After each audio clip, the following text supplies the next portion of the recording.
Division ఆఫీసులు ఇట్లాంటి ఇంకా కొన్ని తర్వాత ఈ కమలాపురం చెరువుది గూడా కొన్ని ప్రతిపాదనలు, ఆ తర్వాత ఒక 10 చెరువులకి ప్రధానమంత్రి కృషి వికాస యోజనల అవి గూడా టేకప్ జేయడానికి కృషి చేస్తా ఉన్నాం. తర్వాత lift irrigation, Manjira, Nallavagu lift irrigation దాన్ని గూడా ఈ బడ్జెట్‌లోనే ఇంక్లూడ్ జేపియాలి ఎట్టి పరిస్థితుల్లో అని జెప్పేసి నా ప్రయత్నాలు కొనసాగిస్తా ఉన్నాను. తాగునీటి సమస్య మీద రివ్యూ పెట్టడం జరిగింది. ఎందుకంటే మనకు సెంగూర్ డ్యామ్ రిపేర్ రావడం వలన దాని కెపాసిటీ దగ్గర నీళ్లు నిల్వ ఉంచుకోలేకపోతా ఉన్నాం. కేవలం 8 టీఎంసీల నీళ్ళే నిల్వ ఉంచుకొని దాని రిపేర్ మొదలుపెట్టడం జరిగింది. కాబట్టి ఈసారి ఎండాకాలంలో ఖచ్చితంగా తాగునీటి సమస్య ఏర్పడుతుంది. తాగునీటి తీవ్రత ఉంటుంది. కాబట్టి దాన్ని ఎలా అధిగమించాలనే ఉద్దేశంతోనే మార్చ్‌లో నిర్వహించవలసిన ఈ సమ్మర్ యాక్షన్ ప్లాన్ అనేది మేము ఫిబ్రవరి మొదటి నెలలోనే సమ్మర్ యాక్షన్ ప్లాన్ తీసుకోవడం జరిగింది. దాంట్లో భాగంగా ఎందుకంటే సింగూరు నీళ్లు తగ్గిపోవడం వలన మొత్తం 3, 4 మండలాల్లో మన నారాయణఖేడ్ నియోజకవర్గంలో బోర్లు అడుగంటిపోతాయి. నీళ్లు సఫిషియెంట్‌గా రావు. తర్వాత కొత్త బోర్లేస్తే గూడా పడే ఆస్కారం ఉండది. కాబట్టి దాన్ని దృష్టిలో ఉంచుకొని ఉన్న బోర్లను ఏ విధంగా వాడుకోవాలి అని కొత్తగా ఆగ్మెంటేషన్ అని జెప్పేసి సింగిల్ ఫేజ్ మోటార్‌తో నీళ్లు సఫిషియెంట్‌గా వస్తలేవు. కాబట్టి ఒక 30 హ్యాబిటేషన్‌లల్లా 3 ఫేజ్ మోటార్ గూడా పెట్టాలని జెప్పేసి అదొకటి. అదొకటే కాకుండా ఇంకా 111 హ్యాబిటేషన్‌లల్లా సోర్స్ ఐడెంటిఫై జేసినాము.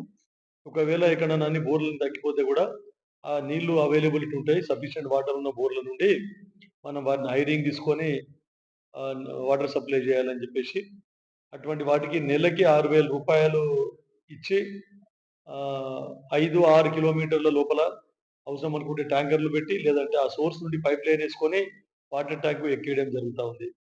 మళ్ళీ ఇంకా పాత బోర్లు కొన్ని చోట్ల ఏవైతే ఉన్నాయో ఒక 60, 70 హ్యాబిటేషన్‌లల్ల మనకి పాత బోర్లు డీపంక్ట్ ఉన్నాయి. కొలాప్స్ అయినాయి.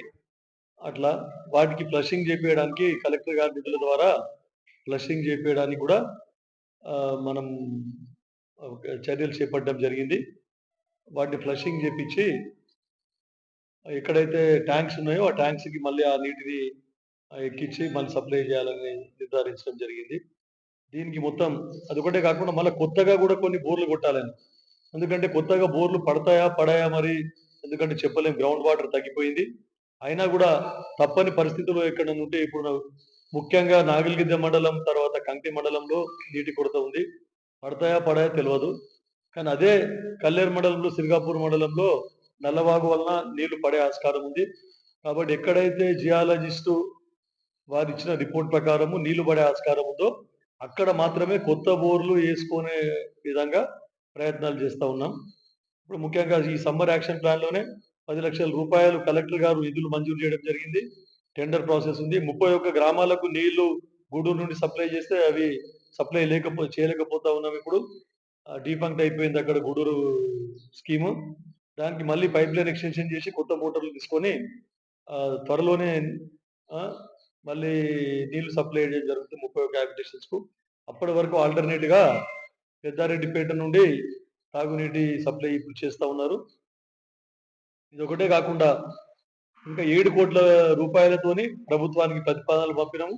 ఆ ప్రభుత్వం దగ్గరుండి ఫైనాన్స్ డిపార్ట్‌మెంట్‌లో ఇప్పుడు ఈ బడ్జెట్ కంటే ముందే దాంట్లో మేము శాంక్షన్ చేసుకొని ఖచ్చితంగా ఆ పనులన్నీ చేపట్టడం జరుగుతుందని చెప్పి చెప్తా ఉన్నాం.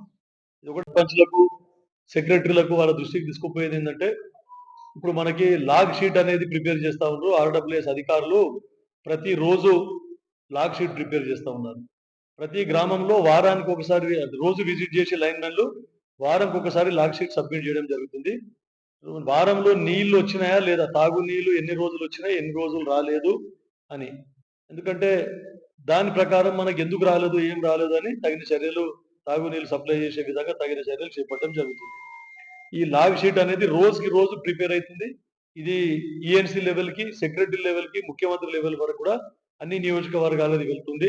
కాబట్టి దయచేసి ప్రజాప్రతినిధులకు అందరికీ చెప్పేదేంటంటే సెక్రటరీలకు మీరు కరెక్ట్ నీళ్లొస్తేనే నీళ్లొచ్చినాయని చెప్పేసి రాయండి. నీళ్లు రాకున్నా కూడా నీళ్లొచ్చినాయి అని చెప్పేసి సంతకం పెడితే ఇక దాని గురించి ఎలాంటి చర్యలు కూడా చేపట్టడం జరగదు. కాబట్టి నీళ్లొస్తే వచ్చినాయని రాయండి. ఎన్ని రోజులొచ్చినాయని. నీళ్లు రాకుంటే ఎన్ని రోజులు రాలేదని చెప్పేసి కరెక్ట్‌గా రాసి సంతకం పెట్టాలి మీరు. ఆ లాగ్ షీట్ మీద మీ లైన్‌మెన్‌లు తీసుకొనొచ్చినప్పుడు. అవి వాటిని ఏఈ గారి దృష్టికి, డిప్యూటీ దృష్టికి, ఈఎన్సీ వరకు వెళ్ళిపోతున్నాయి కాబట్టి, తాగునీటి సమస్యను అధిగమించడానికి తగిన చర్యలు చేపట్టడం జరుగుతుంది. ఇక మరొక ముఖ్య విషయం ఏందంటే, సింగూర్ రిపేర్ ఉండడం వల్ల మనకు తాగునీటి సమస్య ఖచ్చితంగా ఏర్పడుతుంది. కాబట్టి దాన్ని దృష్టిలో ఉంచుకొని, నీళ్లు వేస్టేజ్ లేకుండా చూసుకోండి. నేను ఎన్నో చోట్ల గ్రామాలలో తిరిగితే ఈ స్కీమ్స్ డ్రింకింగ్ వాటర్ స్కీమ్స్‌లో మిషన్ భగీరథ నీళ్లు గాని, లేకుంటే లోకల్ స్కీమ్‌లో వాటర్ గాని ఓవర్‌ఫ్లో అయితున్నది. ట్యాంక్‌లో నుండి పొర్లిపోతా ఉన్నాయి. గంటల కొద్దీ నీళ్లు పొర్లిపోయి, ముందే తాగునీటి సమస్య ఉందంటే పొర్లిపోయి నీళ్లు వేస్ట్ అయితా ఉన్నాయి. కాబట్టి లైన్‌మెన్‌లు గాని, సర్పంచులు గాని, సెక్రటరీలు తగిన చర్యలు తీసుకొని ఒక్కొక్క బొట్టును కూడా అడిచిపట్టి మనకు ఒక్కొక్క బొట్టు కూడా వేస్ట్ కాకుండా తాగునీటి కొరత రాకుండా మనమందరం కలిసి తర్వాత ప్రజలందరం కలిసి సహకరించుకుంటే తాగునీటి సమస్యను అధిగమించగలుగుతాం. కాబట్టి ఒక్క చుక్క కూడా నీళ్లు వేస్ట్ కాకుండా చూసుకోవాల్సిన బాధ్యత మనందరి మీద ఉందని చెప్పేసి మీకందరికీ కూడా నేను రిక్వెస్ట్ చేస్తా ఉన్నాం. అక్కడ కౌలాస్ నాలా ప్రాజెక్టు నుండి ఒక 15-20 కోట్ల రూపాయలు ఖర్చు పెడితే జూకల్ నియోజకవర్గంలోని ఒక 30 గ్రామాలు, తర్వాత కంకి మండలంలోని ఒక 40 గ్రామాలు అక్కడ కౌలాస్ నాల నుండి నీళ్లు ఇవ్వాలనే ఒక ప్రతిపాదనలు పెట్టడం జరిగింది. 15-20 కోట్ల ఖర్చవుతుంది. ఇది పర్మనెంట్‌గా ఆ 2 ఈ గ్రామాలకు ఉపయోగమైతుంది. 2 నియోజకవర్గాల గ్రామాలకు. అయితే దాని మీద ఏందంటే ఎందుకంటే అవి టెయిల్ ఎండ్ గ్రామాలు. మనకిప్పుడు సింగూరు నుండి డ్రింకింగ్ వాటర్ పోవాలనంటే నిజాం సాగరు, పిట్లము, జూకల్ నుండి అక్కడ సప్లై కావాలి. మనకు కూడా కంకి లాస్ట్ టెయిల్ ఎండ్. అక్కడ తాండాలలకు నీళ్లు ఎక్కడం లేదు. కాబట్టే దీనికి 2 నియోజకవర్గాల ఆర్‌డబ్ల్యూఎస్ వాళ్ళతోని తర్వాత అక్కడ కలెక్టర్లతోని కూడా నెగోషియేట్ చేసి గౌరవ మంత్రివర్యులు సీతక్క గారికి ప్రతిపాదనలు సమర్పించడం జరిగింది. ముఖ్యమంత్రి గారిని కూడా కలుస్తాం దాని మీద. త్వరలో అదొక ప్రాజెక్ట్ టేకప్ అయితే మనకు ఎప్పుడు కూడా నీళ్లు కౌలాస్ నాల నుండి ఇవ్వడం జరుగుతుంది. ఆ మిగిలిన నీళ్ళని మనము నారాయణఖేడ్ మున్సిపాలిటీకి గాని, తర్వాత నాగల్గిద్ద మండలానికి చాలా తక్కువ బోర్లు పడాయి అక్కడ. ఆ నాగల్గిద్ద మండలానికి నీళ్లు డైవర్ట్ చేసి ఎప్పుడు కూడా పర్మనెంట్‌గా తాగునీటి కొరత తీర్చే విధంగా ప్రయత్నం చేస్తా ఉన్నాం. ఇక ముఖ్యంగా మనం అనుకున్నట్టు ఏదైతే ముఖ్యమంత్రి గారు సానుకూలంగా స్పందించారో దాన్ని ఈ బడ్జెట్‌లోనే ఇంక్లూడ్ చేసే విధంగా ప్రయత్నం చేస్తా ఉన్నా.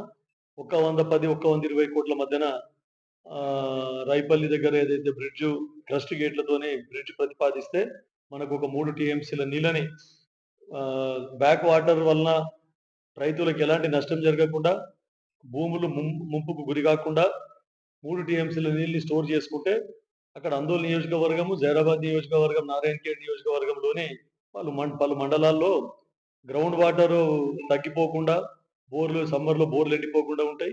తర్వాత అక్కడ జైరాబాద్‌కి గాని, అక్కడ అందోల్‌కి గాని, నారాయణఖేడ్ నియోజకవర్గానికి తాగునీటి సప్లై చేసే స్కీమ్స్ ఏవైతే ఉన్నాయో ఎండాకాలం వస్తే నిరుపయోగంగా మారకుండా అవన్నీ కూడా తాగునీటి సమస్యను అధిగమించడం జరుగుతుంది. అదే కాకుండా ఈ మంజీరా పైన ఉన్నటువంటి లిఫ్ట్ ఇరిగేషన్‌లు ఏవైతే ఉన్నాయో అవి కూడా నిరుపయోగంగా మారకుండా సమ్మర్‌లో కూడా నీటి లభ్యత ఉంటుంది కాబట్టి మనకు లిఫ్ట్ ఇరిగేషన్ స్కీమ్‌లు కూడా పనిచేస్తాయి. కాబట్టి ఇదొకటి పెద్ద ప్రాజెక్టు. ఇది నారాయణఖేడ్‌కి ఎట్లా అంటే ఎప్పుడు తరతరాలకు ఉపయోగపడే ప్రాజెక్ట్ ఇది. దాని గురించి కూడా కాన్సంట్రేట్ చేసి ఈరోజే ఇరిగేషన్ మినిస్టర్ అక్కడ జల సౌధలో మీటింగ్ ఉంది 12 గంటలకి. దానికెళ్ళి అన్ని ప్రతిపాదనలు సిద్ధం చేసుకున్నాం. మరొకసారి మన మంత్రివర్యులు ఉత్తమ్ కుమార్ రెడ్డి గారి దగ్గర దీని ప్రపోజల్స్ పెట్టేసి ఈఎన్సీ దగ్గర ప్రపోజల్స్ పెట్టి ఈ బడ్జెట్‌లో ఇంక్లూడ్ చేసే విధంగా నా ప్రయత్నాలు కొనసాగిస్తా ఉన్నాను.